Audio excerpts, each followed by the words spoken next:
What's up, the world? It's your boy Tommy Mab, and I just came in because I wanted to speak on the whole Mavericks versus the Celtics situation. I wanted to speak on that because haven't really spoken on it because I don't really have a bag in the fight. I just like to watch players, and right now it's like they try to push the narrative of Kyrie versus the Mavericks. Kyrie versus the Celtics and Porzingis versus the Mavs. And that story didn't really pick up. It's a series in which you watch, and it doesn't have the emotional feel, right, that you've been used to when it comes to these finals. Like, they always got a narrative, like Jokic winning his first one, Giannis winning his first one, the dominance of LeBron, the dominance of the Warriors. It's always a theme. But this year they don't really have a theme, right? It's like, who do you want? Who like, you got Al Horford maybe, and then you go to the other side and you got Kyrie, who's already won a championship, and Luka Doncic, who's 25, who hasn't really struggled that much to win. I guess you can say it could be a legacy thing. If Luka wins, I guess you can start saying it's the beginning of his legacy, I guess. But I don't really know the storyline. I don't understand what the storyline for this could be. So going into it, it's like I'm not really. It's for the first time I'm realizing how important narrative is to interest. Because without the narrative, I'm not really interested in the outcome. I don't really care who wins. So, watching it is like, it's like, okay, Boston, Kyrie's going back to Boston and they don't really like him. But that only really kind of played out in game one. It's like they annihilated him, and it's like, okay, you got to rub it in his face because that narrative's over. So it's like going into game two, Kyrie brother hasn't really been playing that well in game one or game two. So you're just kind of looking at it like, okay, well, they're kind of getting that, and that narrative's kind of done. But the bigger thing is Kyrie was never really a Celtic to begin with. It's like he got traded there before one season, got hurt, and they went to the Eastern Conference Finals without him. And he came back in next year, and they did worse with him than they did without him, and then he left.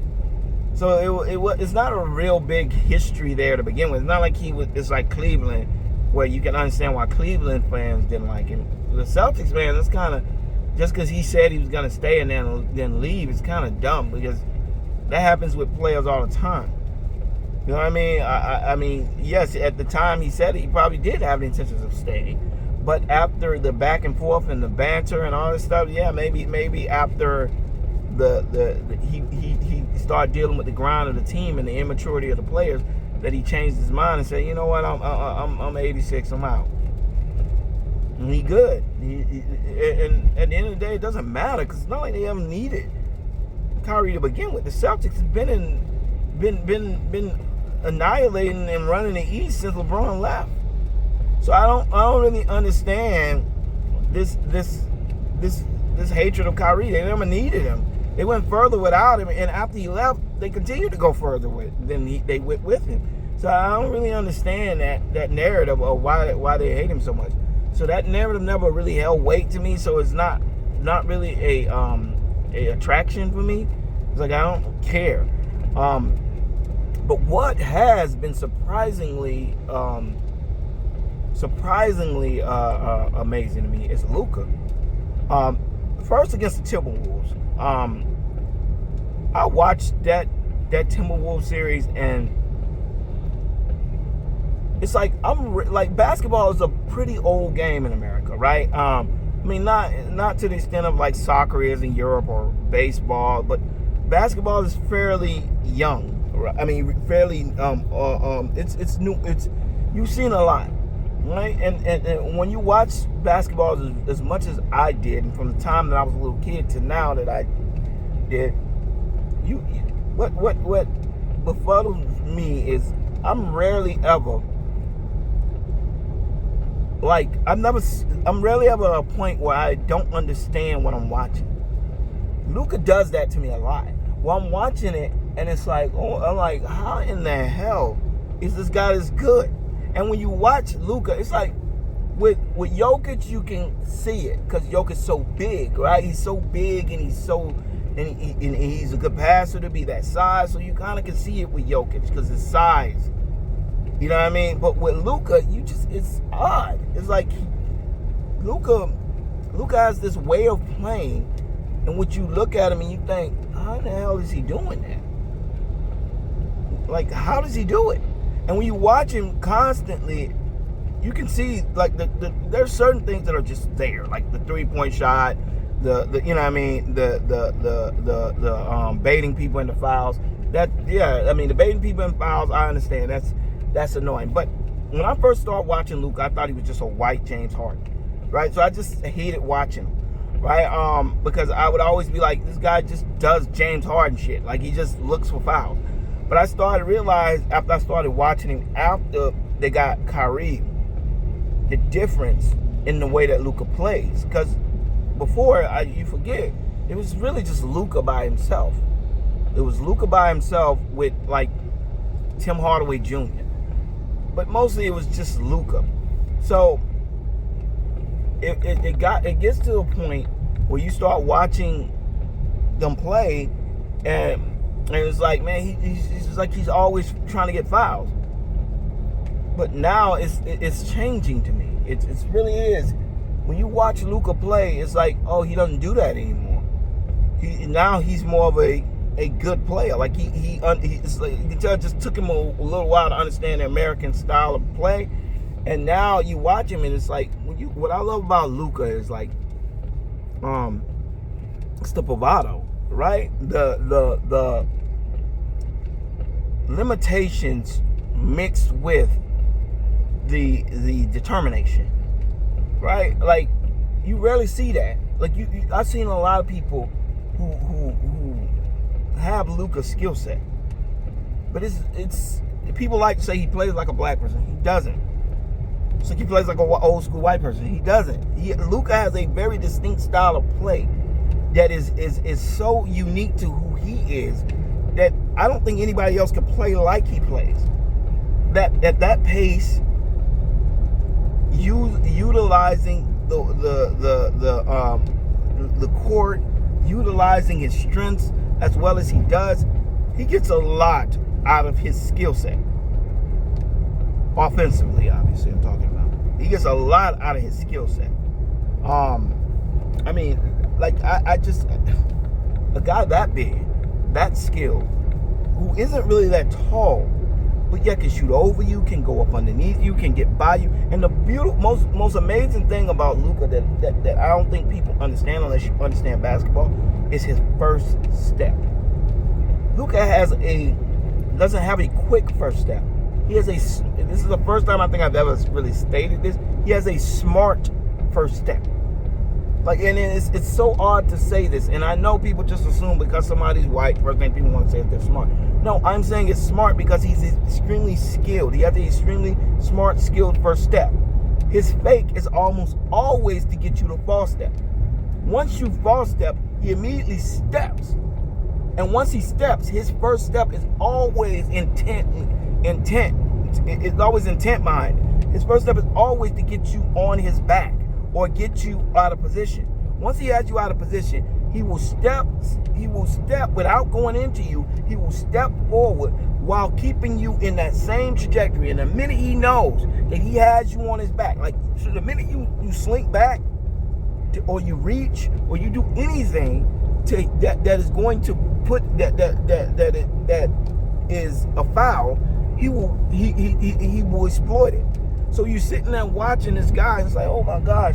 So after a while, it's like, okay, guys don't know what to do anymore.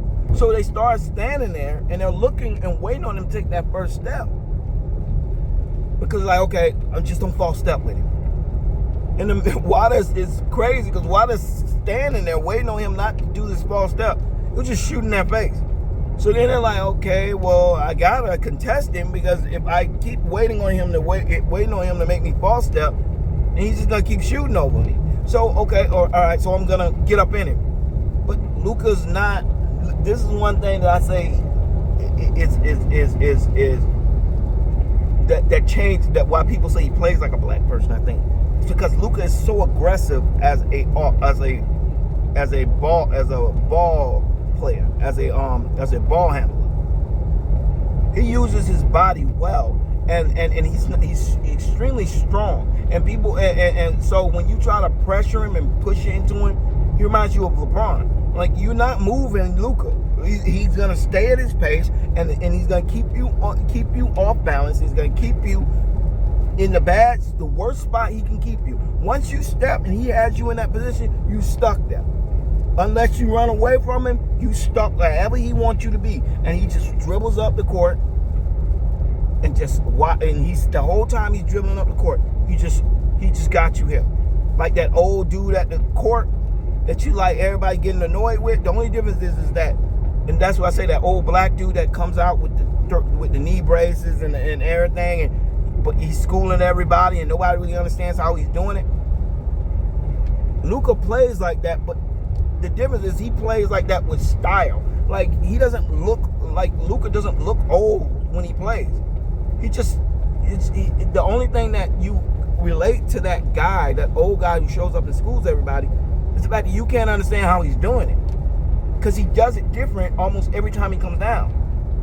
He reads and reacts like LeBron, and he's only 25. But he's been playing, since he was 13 or 14 years old, but professionally since he was 13, 14 years old. So it's rare. I mean, it's not many defenses Luka hasn't seen, but that ain't even the amazingness of what I see. The amazing what I see is how well he controls and conducts an offense.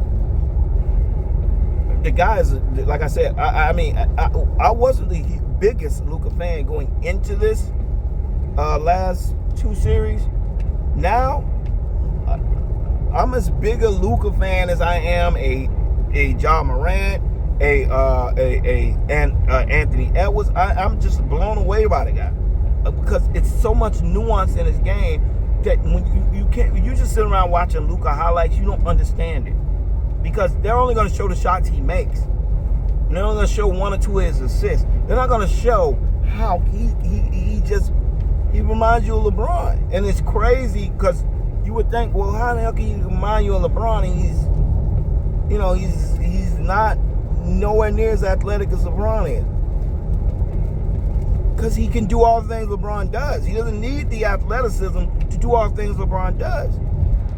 He has the size, he has the IQ, and he has the skill of LeBron. He doesn't need the athleticism of LeBron. So now when he plays, it's not to say that Luka is like not athletic. He is athletic. But for a 6'8", 6'9" guy, he's extremely athletic. But to sit up there and say that he reminds you of LeBron is odd, because he's not as athletic as LeBron at all. But if you watch his plays, what LeBron plays, they're extremely similar. The difference is that the play that LeBron would just blow by somebody, he will blow by somebody. The only difference is that LeBron blow by you and just come by and just jam it on you. He'll blow by on you, keep you on his back, push forward, wait until the perfect moment where he knows he's going to get the 2 points, lay it up, and then make you catch an and one. And it's like, at the same time, you sitting there watching like, I can see it now. I can see his connection, how him and LeBron play, so why LeBron likes him so much, and why they're so similar in their play styles. It's like, before I didn't see it. I saw, when people would say that, I would always be like, man, that man's more hard, and he's not LeBron. He don't play like LeBron. Until I've seen him in the last couple series. It's like, that's what LeBron would do. That's probably what LeBron would do in that instance. This is how I see him. You know what I mean? But the difference in the situation in the comparison to LeBron, that I don't think he's good. I think he's like a LeBron, but he has more of like a Kobe mentality. LeBron it just comes off to me as that over cocky Goliath. You know what I mean? Like LeBron has a lot of Goliath in him. Like he is like, whenever somebody plays to LeBron's level, it's almost embarrassing to him, and he goes into like a shell. Like when LeBron can't just impart his will on a game and just force his will on a game, it's like he almost like just tries to act like he's not trying, so that it doesn't look like he's not able to do it. And I see that with LeBron so often. Luka's not like that. Luka is more like like Kobe mentality on that. Like he's more of a like, I'm not a Goliath. Like he has that underdog thing to him, to where it's like it's like Kobe had that, and that's because Kobe struggled when he first got into the NBA. Right? He had to struggle a couple years before he came into who he ended up being, this premier player. So you can tell he got doubted. People made fun of him, and it kind of created this underdog mentality in Kobe, in which he just started to just he had this thing about it. You know, LeBron, Jordan, they kind of Goliaths, meaning the difference in it is Jordan is like an evil Goliath, meaning if he thinks that you're challenging him in any way, he just smashes you before you can get to the point that you can challenge him. LeBron is a arrogant Goliath, meaning he likes to treat people like they're beneath him. As a basketball player, I'm talking about, treat people like they're beneath him on the court, to the point that he doesn't realize that the person is actually challenging him at that point, because he gets so arrogant and cocky in the way that he sees his peers. So sometimes he tends to wait a little too long before he actually starts to take a threat serious. Jordan doesn't. Jordan's just like Goliath on 1,000. It's like he has that Goliath mentality. You feel like, I'm going to embarrass you with my Goliathness, if I can use that word, to the point that you don't ever try to step up and challenge me again. Luka and Kobe are like the Davids to me. They're constantly trying to prove that they can knock giants down. Kobe, because he was a young player who came in cocky, who everybody wanted to fail. Luka, I think, is because he's widely seen as a European/white player, and I think he has that mentality to him where he's like, I'm not them. I'm not like these kids who gonna drop my head and be like, yeah, I'm a white player, I'm not as good. No, I think Luka don't got that mentality. I think Luka has the opposite. I think he has that mentality that black people have when they're dealing with white people for the first time, when they're like crossing over to a mostly white genre, is that I'm black, but I'm gonna show you that I can do it as good as anybody else. And that's the mentality that Luka comes off to me. Like he's like, I'm white, but I can do anything you can do. I can do. I'm determined to showcase my skill as much as you showcase yours. Problem with that is when you go to the defensive side. As amazing as he is on the offensive side, he is equally as mind-boggling bad on the defensive side. He is awful on the defensive side. I've never seen a player in my life outside of, James Harden at least put his body in front of him. Luka don't even put his body in front of people. Luka will just let people olay him like he's a standing cone. That to me is just wow. I don't. If Luka played 10% better defense, it's a good chance Mavericks win the game too. Do you know how many points they got off that guy by either getting past him and causing the defense to collapse, or if people happen to help off their man to help him out? This happens so frequently. You could tell Jason Kidd wants to pull him out, but he needs him on the offensive side because they wouldn't be here if it wasn't for Luka. So he's like, how do you fix that? That's such a conundrum to be in where you're like, okay, well, we are a shell of a team without Luka. Like, we are terrible without Luka. But on the defensive side, it's like Steph Curry was a couple years ago, where when he was on the Warriors. It's like, but the difference is that Curry had so many dogs around him, defensive dogs around him that could play, and Iguodala and Livingston and Clay and Draymond. I mean, he had some players around him. David West, like he had the players he had around him. Kevin Durant, they were great defenders. Luka is in a bad spot because it's hard to hide one bad player. Ask Steph how hard it is to guard to do. And credit to Steph. I'll credit to Steph. Steph did get better. Like, Steph is a average to a little above average defender now, especially on the point, on the ball. Then he needed to get in the weight room. Especially when they were playing the Cavs. LeBron was just seeking that guy out, and it was almost like watching somebody just beat up a 5-year-old. It wasn't great. It was just terrible for Steph in that series. I mean, he couldn't hide.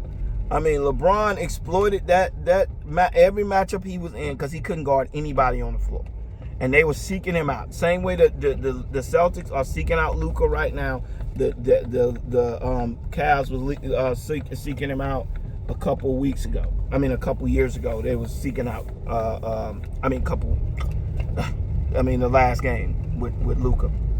They were seeking Luka out, and no matter what he was, they couldn't hide him. The difference of the situation is the Warriors had a bunch of defensive players. The Mavericks, they got none. P.J. Washington is a little above average defender, but for the most part, he ain't nothing to write home about. Kyrie Irving, he's on Steph level, average, and he's a little above average when he wants to be.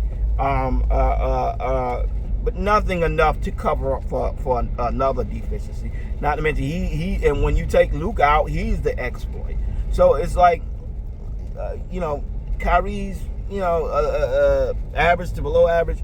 But my thing with Luka on defense is, as smart and as intelligent he is an offensive player, equally unintelligent and terrible he is as a defense. It's like he never focused on anything. He's so used to probably his entire career never having to play defense when he was in Europe, because he was so good that most of the time he probably was just smashing teams to the point that they had to, basically find ways to slow him down, to the point that his coaches were like, hey, just keep doing you. We'll worry about the defense. But this is the NBA. It's rare. It's everybody on the court can play. Everybody on the court can contribute. So and most of them can contribute in multitude of ways. So a person like Luka don't stand a chance in that situation, because he can't guard anybody. So now every player on the court can blow by him. Every player on the court can shoot over him. It's not, he can't hide it. It just wasn't something that when you watch it that made a lot of sense. They were able to do it against the Timberwolves, because the Timberwolves would jump out to leads, and then they lose because the Timberwolves they're not experienced. 2, they don't have reliable shooters, and that's the biggest problem. They're a great defensive team, but they don't have reliable shooters. And I don't care how great of a defense you are against Kyrie and Luka, you're gonna be at a disadvantage, because the best defenders can't guard Kyrie. The best defenders can't guard Luka. So at the end of the day, you putting yourself out there to be taken advantage of. So I can understand how Luka was able to do that. And Luka actually played okay defense against the against the Timberwolves. He wasn't that bad. He wasn't that awful. And then you watch him against the Celtics, a team that is so like loaded with talent at every position. It's like that's when you start to see it. Oh, okay, now it's starting to make more sense. The Timberwolves really only had Cat and Anthony Edwards. The Celtics got everybody, and you can't hide him. So if you can't hide him anywhere. If you try to hide Luka, I mean, you gonna put him on Drew Holiday, you put him on White, you gonna put him on Jaylen Brown, you gonna put him on Tatum, you gonna put him on Porzingis, you gonna put him on Al Horford, you gonna put. I mean, it goes on and on. Who are they gonna put him on? You can't hide him. So you sitting there watching it's like, oh my gosh, he is a horrible defender. And I was watching it halfway through that thing, and like, as impressed as I was of him offensively, I was equally unimpressed defensively. I couldn't believe how bad he was. It's like, when I say bad, like anybody who knows basketball, when I say bad, I mean this guy doesn't know when to switch. He doesn't know how to get through screens. He doesn't even go under the screen. He just stops. If you watch a lot of plays, Luka doesn't even don't go through the screen, or he doesn't go underneath the screen. He will go into a screen and literally just stand there and force his own teammate, who was the person who was supposed to be the person to pick up the screen, to have to actually stop, because once they do the switch, Luka doesn't know when to switch. He doesn't know when to switch. He doesn't know when to rotate. I'm like, has this guy ever had to play defense at all? He doesn't know when to come out. He just looks lost. And when you sit down, you watch Luka, he won't put his hands up. I mean, just piss poor effort, piss poor basketball IQ. It just goes to show you how these younger players, as Trae Young, all these younger players, except for Ja. Ja's a great defender, and Anthony Edwards is a great defender. But it's crazy. They put so much focus in the mental side of the offense. You got to Luka got to go put in some work on the defensive side. Now, hopefully, we'll see a different Luka in Dallas in the third game, and they can make this a series. But Luka got to play defense, man. I mean, that was, I don't know what that was.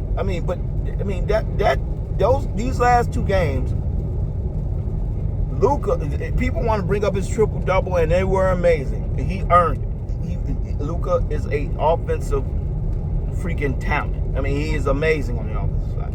The defensive side, bro, got to play. You know what I mean? He got to play better, because they're never gonna beat the Celtics with him playing like that. It just ain't gonna happen. They are not gonna beat the Celtics with him coming out and struggling to guard the fifth best player on the other team. That's not gonna happen.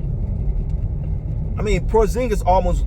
One time I saw Porzingis almost started clapping when he switched onto him, almost like he was like, "Oh, I've been waiting on this one." I mean, it was crazy to me. Like they look at Luka as if he's a cone doing a practice drill. A couple times I saw them go by Luka, they didn't even stop. They took one step, like they got the ball, took one step and went around. Like they act as if Luka is not even there. Like they're like, you ain't even worth it. You ain't even worth me slowing down, bro. Like I ain't even gonna slow down on this. Like catch me on the flip side. I'm not even gonna slow down. Like you ain't even worth me. They go look at some of the clips. They don't even look at Luka. They already looking at the next player. They ain't even respect him enough to give him an eye contact as they go by. They would literally be looking at the next player like he ain't even there. Like you can't be in the NBA with people doing that to you. It was almost like cringe level. As a Luka fan, cringe level. How bad he was defensively. I mean, you could, like I said, wasn't the hugest, biggest Luka fan going into the Timberwolves series, but I became one, and I was rooting for him, and you know what I mean. But in this game against the Celtics, I still think the Mavs can get him. You know what I mean? The Mavs can win. I think Luka is a good player. Kyrie's amazing, and Kyrie's been playing like ass the first two games. But I expect that. He's playing possibly the best. He's probably playing against the best two-way guard in the league in Jrue Holiday.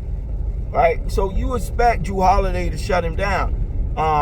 Luka got Tatum on him. He's not a good defender as a, like, you know what I mean? Jrue Holiday is, you know, is a great defender for a guard. You know what I'm saying? But you can't put Jrue Holiday on Luka. Luka's too big. He would just abuse it. So, you know, you watch Kyrie, it's like, you know what I mean? It's like you watch the game, you kind of look at it like Kyrie has a harder matchup. I'll say that. So it's hard to ask for that for Kyrie on the offensive side, and let's not to mention, like I said, he's the best two-way guard. So Jrue Holiday is going to give it back, and I never thought I would be saying this, but Kyrie Irving is actually the person that they're not helping Kyrie Irving on defensive side. Kyrie Irving is guarding people. Luka, on the other hand, is getting abused and exploited to the point that it's almost laughable. It's worse than, like, Steph had one of the worst defensive performances, I think, in like game 5 or 6 in that Cavs series. Whereas, like, this guy shouldn't be on the court. Like, he really needs to, they need to get, as good as Luka was on the offensive side, on the defensive side, it was like hair drop. Like, you could tell Jason Kidd's like, oh my gosh, let's just hope that we can, you know, with this, we can hide this hole in the bucket well enough to where we can get to the destination and worry about it later. But they need, the Dallas Mavericks need more defensive stoppers. They need some defensive help, because Luka got to put in some work. Like I said, I thought he had turned the corner against the Timberwolves, because he actually didn't look that bad. But no, he after watching that, he got worse. I didn't think it was possible for him to get worse defensively than he played last year. But he was pretty bad. It was pretty bad. Like,